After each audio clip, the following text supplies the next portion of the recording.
தமிழ்நாட்டுக்கு வரும்போதெல்லாம் தமிழ் தான் முக்கியம், தமிழ்ல தான் திருக்குறள் பேசுவாரு, தமிழ்ல தான் பேசுவாரு, தமிழ்ல நம் புறக்கலைன்னு ரொம்ப வருத்தப்படக்கூடிய நரேந்திர மோடி தமிழர்களுடைய அடையாளத்தை சிதைக்கக்கூடிய வேலையை தொடர்ந்து செஞ்சிட்டு இருக்கிறாரு. அவர்களுடைய கற்பனை கதையாக இருக்கக்கூடிய சரஸ்வதி நாகரிகத்துக்கு 5000 கோடி ரூபாய், அவர்களுடைய கங்கையாத்தை சரி பண்றதுக்கு 2000 கோடி ரூபாய், ராமாயண அருங்காட்சியகம் அமைப்பதற்கு 2000 கோடி ரூபாய். ஆனா கீழடியில் கிடைக்கக்கூடிய ஒரு பொருளை கண்டெடுத்து அதனுடைய ஆய்வை, அதனுடைய வயதை கணக்கிடக்கூடிய கார்பன் டெஸ்ட் அதை எடுக்கிறதுக்கு ஒரு பொருளுக்கு வெறும் 10 லட்சம் ரூபாய். 10 பொருள்களை தமிழ்நாடு அரசு ஒன்றிய அரசுக்கு அனுப்பி வைக்கிறது.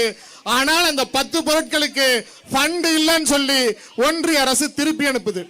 அப்ப தமிழர்கள் மீது இருக்கக்கூடிய வெறுப்பு, தமிழ்நாட்டின் மீது இருக்கக்கூடிய வெறுப்பு, தமிழர்களுடைய பண்பாட்டை சிதைக்கக்கூடிய பாஜக அரசுடைய சூழ்ச்சிகளை, தந்திரங்களை நமக்கு முகத்திரையை கிழித்து காட்டிய தலைவராக தமிழ்நாட்டுடைய முதலமைச்சர் இருக்கிறார்.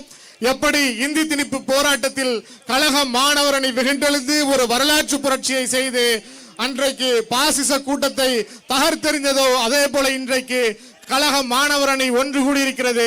இந்த பாசிச கூட்டத்தை, அவருடைய வஞ்சக சூழ்ச்சியினை வீழ்த்துவோம் என்று கூறி கண்டன ஆர்ப்பாட்டம் வெற்றியடையட்டும் என்று கூறி வாய்ப்புக்கு நன்றி கூறி விடுகிறேன். நன்றி, வணக்கம்.